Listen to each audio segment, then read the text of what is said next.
Good morning all friends, स्वागत है आपका ट्रैकर वन पर। मैं दाऊद रस्तोगी आपके सामने बिल्कुल नए अंदाज में लेकर आया हूं।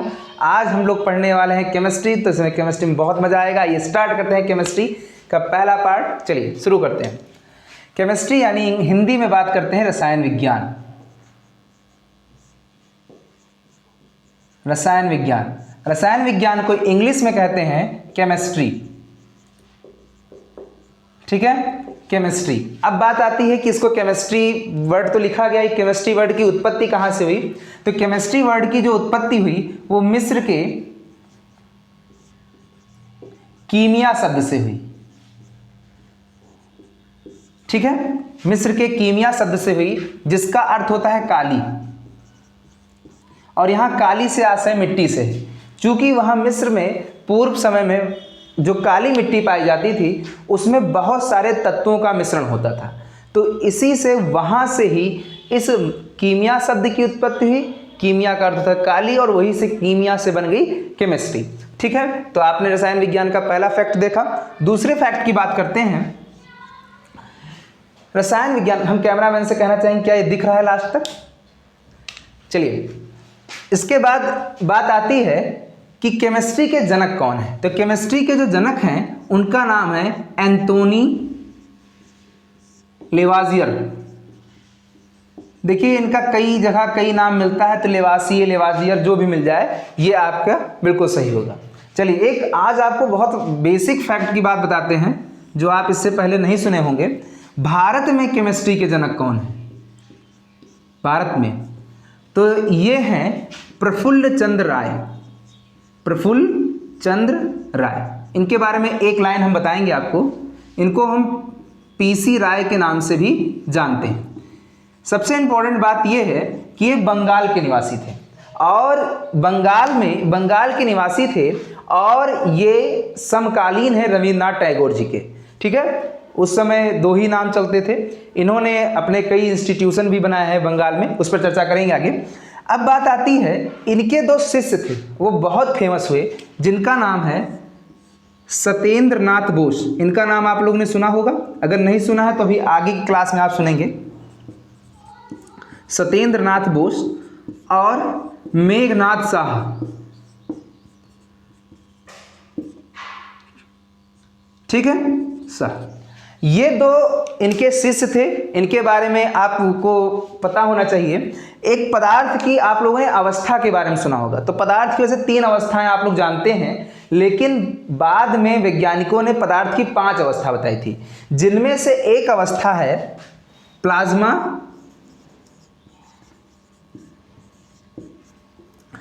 अवस्था।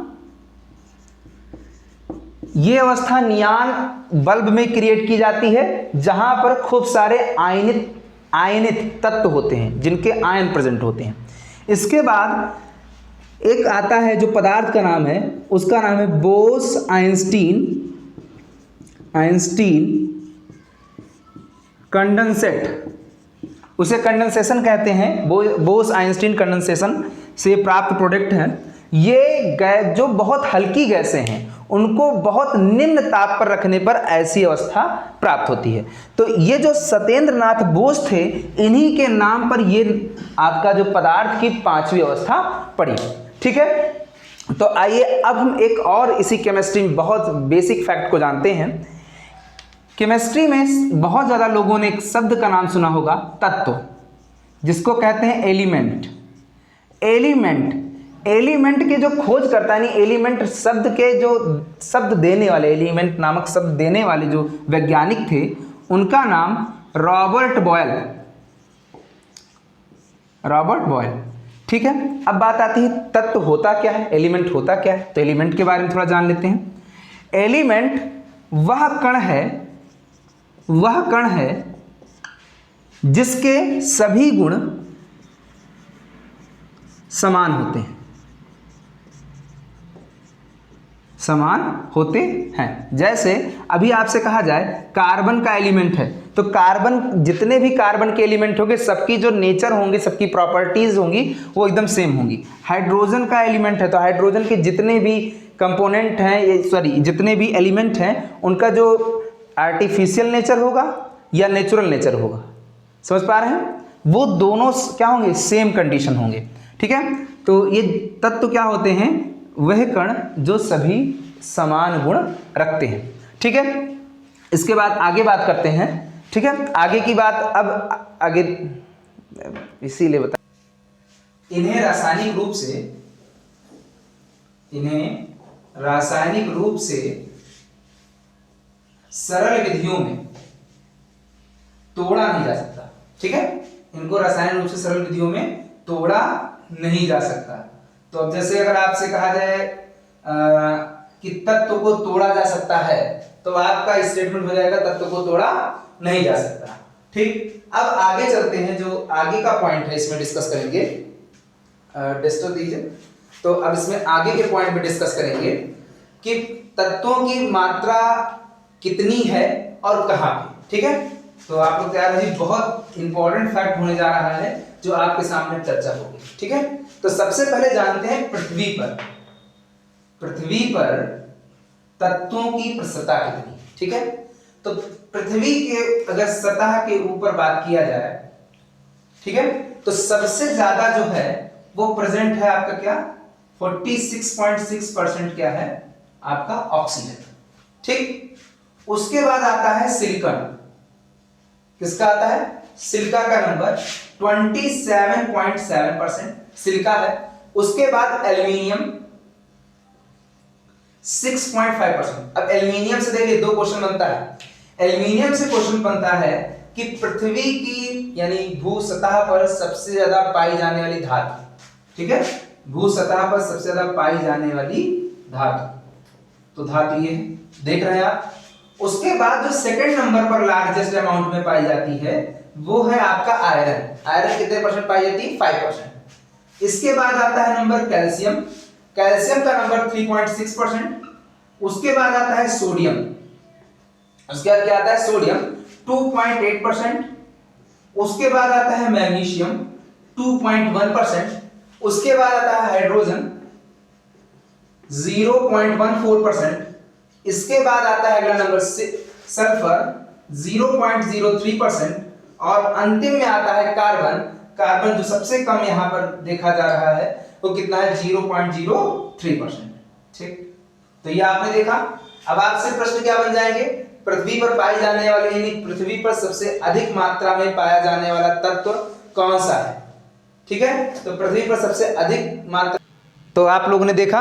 अब आगे चर्चा करते हैं ब्रह्मांड में। अब ब्रह्मांड पे चर्चा करना शुरू करते हैं। तो चलिए ब्रह्मांड की ओर चलते हैं। ये क्या है? ठीक, तो देखिए ब्रह्मांड में लगभग जो परसेंटेज है तत्वों का उसमें 92%। ध्यान दीजिएगा, ये सबसे ज्यादा इंपॉर्टेंट क्वेश्चन है। ब्रह्मांड में 92% जो है हाइड्रोजन गैस। ठीक, जैसे कि आप जानते हैं कि सूर्य में और जितने भी तारे हैं वो हाइड्रोजन से ही निर्मित हैं। और उसके बाद जो सेकंड नंबर पर लार्जेस्ट एलिमेंट है वो है आपका हीलियम। 7% क्या है? हीलियम। ब्रह्मांड की बात कर रहे हैं पूरे यूनिवर्स में। उसके बाद शेष 1% में अदर एलिमेंट हैं, चाहे वो मैग्नीशियम हो, चाहे कार्बन हो, चाहे फ्लोरीन हो, ऑक्सीजन, यानी और जितने भी चीजें हैं वो कितनी हैं? शेष 1% में। ठीक है, तो ये ब्रह्मांड की बात हो गई। अब चलिए आगे बढ़ते हैं। ब्रह्मांड से भी आगे, मतलब ब्रह्मांड से आगे नहीं, उसी पर और चर्चा करेंगे। अब आगे बात आती है शरीर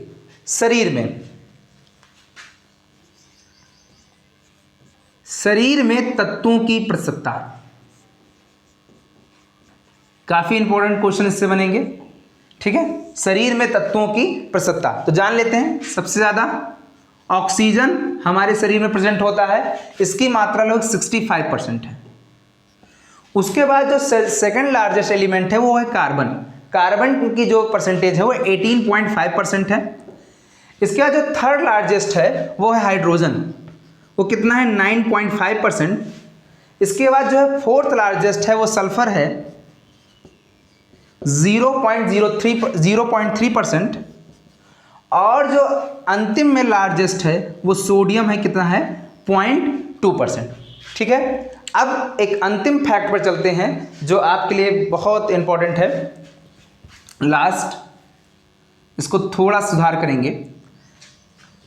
जैसा कि जानते हैं कि आपके पृथ्वी पर सबसे ज़्यादा मात्रा में दो ही चीज़ें हैं, यानी एक तो ऑक्सीजन और दूसरी सबसे ज़्यादा क्या है, सिलिका।